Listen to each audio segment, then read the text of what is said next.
A paz de Jesus para todas as preciosas que estão aqui nessa manhã, amém? Queridas, nós vamos falar de um assunto que rege a nossa vida, que é a nossa vida espiritual. Muitas pessoas falam assim, às vezes tem gente que pede oração assim, ora pela minha vida material, minha vida espiritual. Nós só temos uma vida depois que aceitamos Jesus, que é a nossa vida espiritual. E essa vida espiritual vai reger todo o nosso viver, tanto na faculdade, em casa, no nosso trabalho. Nós, como mulheres de Deus, empoderadas em nossa vida espiritual, nós precisamos ter isso na nossa consciência, que aonde nós andarmos, a nossa vida espiritual, ela tem que estar juntinho de nós. E eu, nesta manhã, eu gostaria de compartilhar com vocês, em 2 Reis, capítulo 4, o versículo 8, 9 e 10.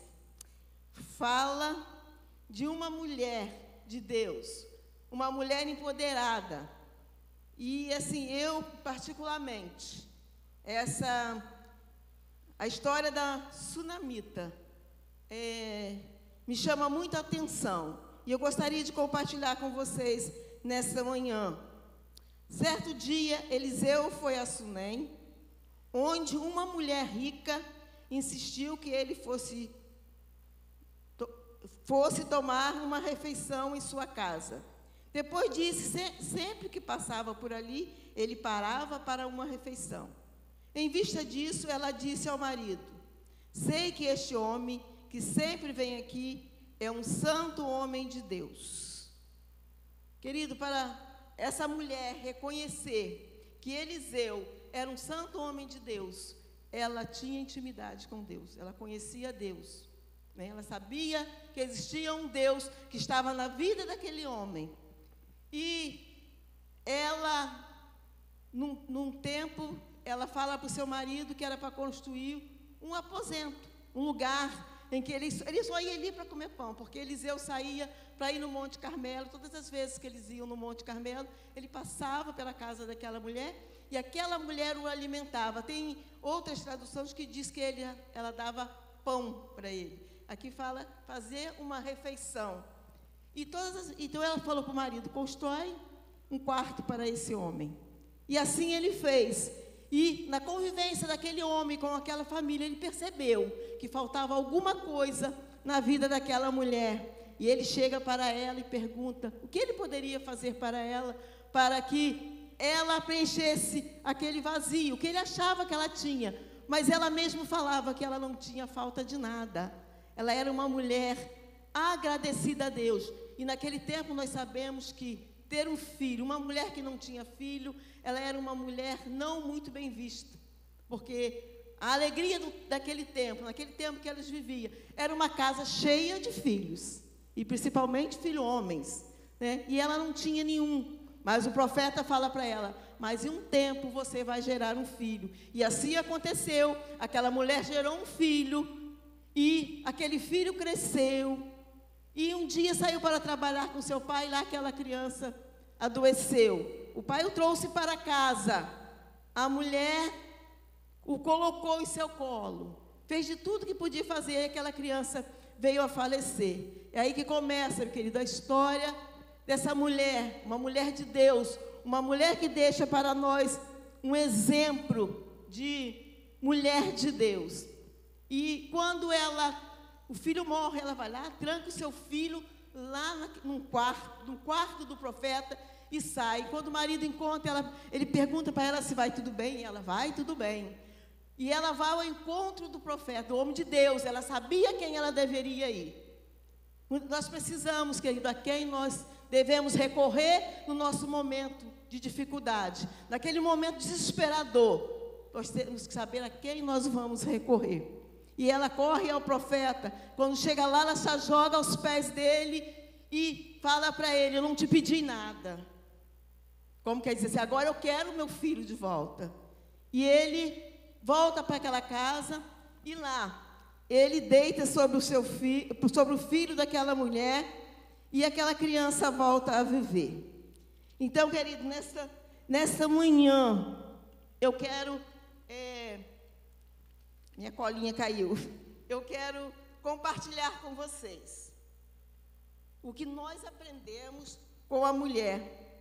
Primeira coisa, aquela mulher, ela tinha intimidade com Deus. Ela sabia a quem ela estava se dirigindo, porque ela mesmo não conhecendo Deus. Nós, hoje, a lição que nós tiramos para nós hoje é isso. Nós precisamos ter intimidade com Deus. Aquela mulher, ela conhecia Deus através do profeta. Naquele tempo, ninguém tinha acesso a Deus, a não ser que fosse através do profeta. Mas hoje nós temos acesso direto a Deus através do único sumo sacerdote, Jesus. Jesus morreu na cruz para que nós hoje tivéssemos essa vida abundante, essa vida espiritual que nós, como mulher de Deus, precisamos ter. Aquela mulher demonstrou equilíbrio emocional. Ela não se desesperou quando viu aquele filho morto. Gente, imagine, hoje, você está com seu filho morto no braço, você vai lá, coloca ele num lugar e sai para procurar tranquilamente. Todo mundo pergunta se vai tudo bem. Ela vai tudo bem. Ela não se desesperou em nenhum momento. Então, ela mostrou equilíbrio emocional. Ela tinha autocontrole. Ela era uma mulher determinada, uma mulher de fé.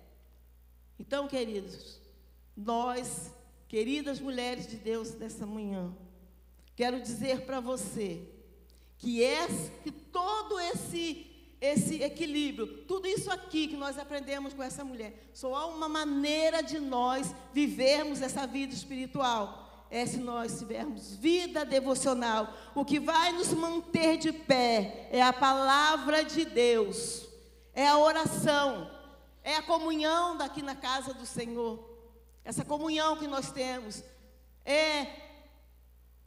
quarta-feira nós temos, aqui na nossa igreja ninguém pode falar que não aprende, né? Porque nós temos o culto de ensino, tem sido bênção nas nossas vidas. Nós somos abençoados, que nós temos mestre na nossa igreja, que tem nos ensinado. Eu sempre tenho louvado a Deus, eu oro muito pela vida do pastor Zessé, porque ele tem isso dentro dele, isso queima dentro dele, de querer que a igreja aprenda.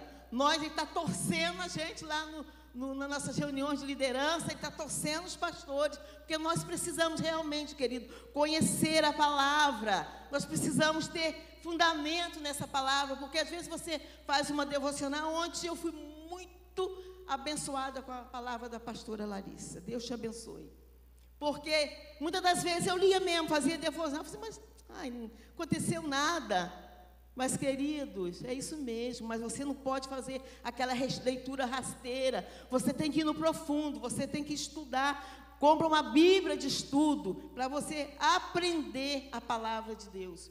Porque não é só ler, é aprender, é viver a palavra de Deus. E nesses tempos difíceis que nós estamos vivendo, não tem como nós não ter a palavra de Deus dentro de nós, não ter uma vida de oração, joelho no chão. Você foi chamado com um propósito. Deus te chamou para um propósito, você tem um chamado. Você precisa usar o dom espiritual que Deus te deu. Você precisa usar o talento que Deus te deu. A Milena estava aqui. Ela é uma profeta. Eu conheço essa menina, ela ficou uma semana na minha casa. Eu sei quem é ela, eu conheço. Então, ela é uma profeta, ela não é só uma adoradora. Ela é uma profeta mesmo, é uma mulher de Deus. Então, querido, você precisa ter essa consciência de que sua vida espiritual só será abundante. Você só vai ter condições de viver uma vida equilibrada, uma vida de fé, se você colocar a palavra de Deus, né, dentro de você. Ela precisa estar dentro de você. Você precisa ter uma vida de oração, gastar os seus joelhos no chão. E, mais uma coisa, viva o seu chamado.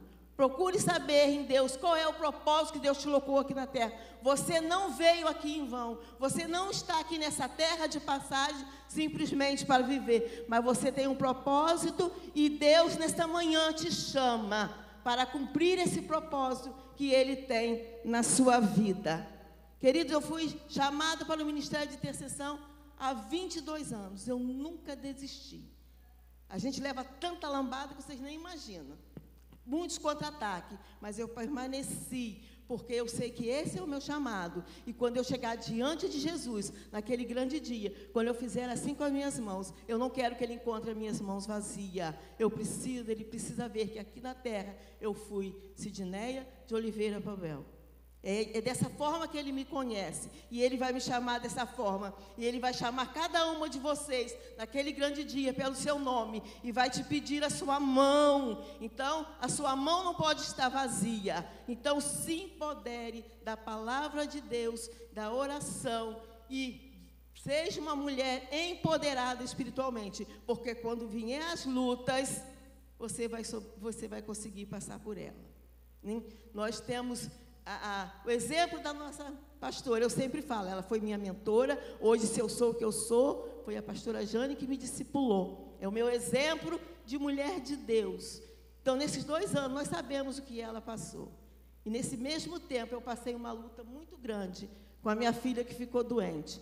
Mas, para a honra e glória do Senhor, eu me mantive firme, orando. E ela hoje está ali, sentada aqui, né, curada, e trabalhando já, porque o Senhor fez a obra na vida dela. Em momento nenhum, quando ela caiu, é como se estivesse morta no meu colo. Eu só falei para o Senhor, eu repreendi aquele espírito de morte, porque eu sabia que não era o tempo dela, porque há propósito na vida dela.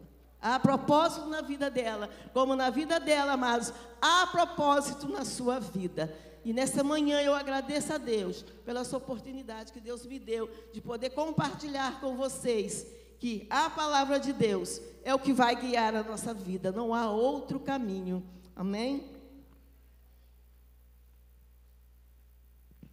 Amém, pastora. Obrigada por essa palavra maravilhosa. E agora, com a palavra, eu quero convidar a